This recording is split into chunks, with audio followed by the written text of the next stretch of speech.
All right, today we're jumping into a huge economic mystery, the collapse of the Greek economy. The headlines you remember probably told one story, but as we're about to see, the evidence points to something way more complex. So let's follow the clues. So, picture this. It's 2010, and an entire country's economy basically implodes, sending these massive shockwaves around the world. The story everyone heard was pretty simple, right? Greece just spent way too much money. But was that really the whole story? Or were there other culprits hiding in plain sight? Let's find out. Okay, so our first piece of evidence is this number, 186%. By 2018, that's how massive Greece's public debt was compared to its entire economic output. And get this, that's after years of painful austerity measures. It's a staggering figure that really shows you the crushing scale of this collapse. And this isn't just about numbers on a spreadsheet. This number, 27.5%, that was the unemployment rate at its peak in 2013. Think about that for a second. More than 1 in every 4 people who wanted a job could not find one. That's the devastating human cost behind all those financial headlines. To really get to the bottom of this, our investigation has to start inside Greece itself. We're looking for clues, for the cracks in the foundation that were there long, long before everything came crashing down in 2010. For almost 2 decades before the crash, Greece was basically throwing a party on a credit card. Its growth wasn't really coming from productivity, from making things or innovating. It was coming from borrowing tons of money from international markets. This created a boom that looked great on the surface but was built on a mountain of debt. And that gets to the real heart of the problem. While all that borrowed money created this illusion of prosperity, underneath it all, the Greek economy itself was in serious trouble. It was just fundamentally uncompetitive, and it was really struggling to keep pace with its partners in Europe. And I mean the problem ran deep. Just look at these rankings from 2018.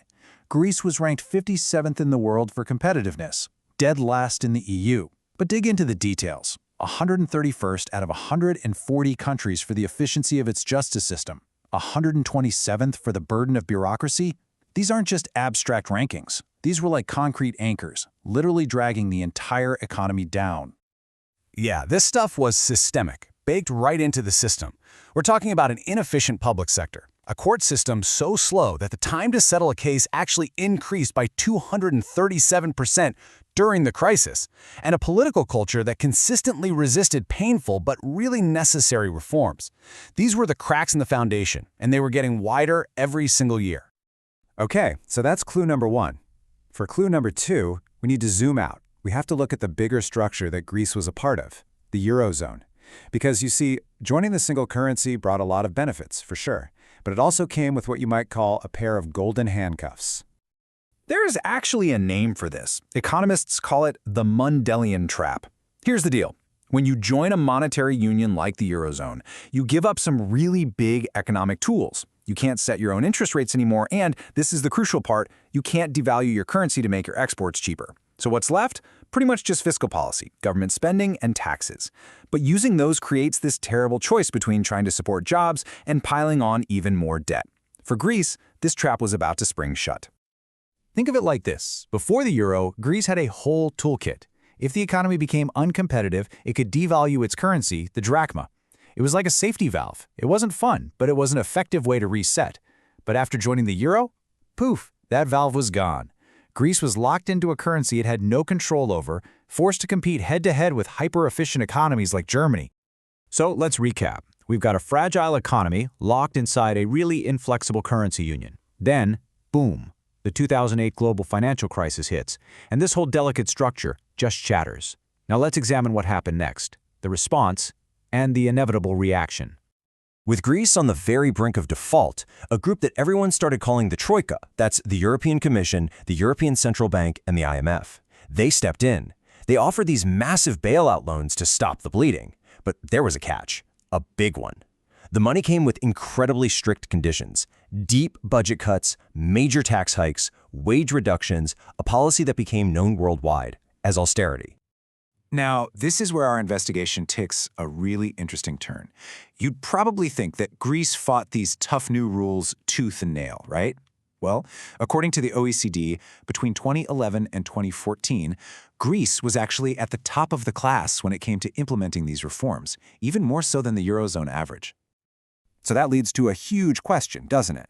If Greece was pushing through so many reforms, why did its debt and unemployment just keep getting worse and worse? The answer, it turns out, lies not in how many reforms were passed, but in the kind of reforms that were implemented.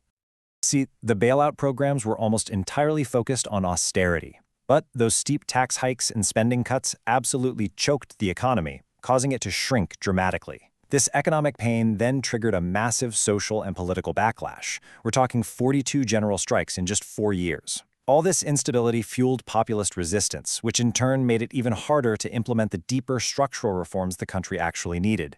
It was a vicious cycle, a total doom loop. So, after looking at all the evidence, the internal weaknesses, the external pressures, the response, it's time to solve the case. Who, or what, was the real culprit behind the Greek debt crisis? Well, the truth is, there was no single villain here. The Greek collapse wasn't a simple story. It was a perfect storm, born from what you could call a dual fragility. Basically, a crisis happening on 2 different levels at the exact same time. On one hand, you had domestic fragility. Decades of institutional weakness and debt-fueled growth had created an economy that was just bound to break. Then on the other hand, you had the Eurozone's fragility. The currency union itself just wasn't built to handle an asymmetric shock, a crisis that hits one member way harder than the others, and it lacked the shock absorbers to cushion the blow. This quote really gets to the heart of it. Ultimately, the crisis was a political failure.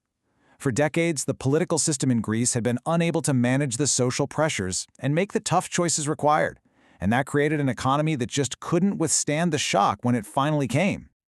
So, the case might be closed, but the story isn't over. The Greek crisis was a painful, painful lesson, and it exposed profound weaknesses not just in one nation's economy, but in the very architecture of the European Union itself. And the final question that leaves us with is this: have those flaws truly been fixed, and are they ready for the next storm?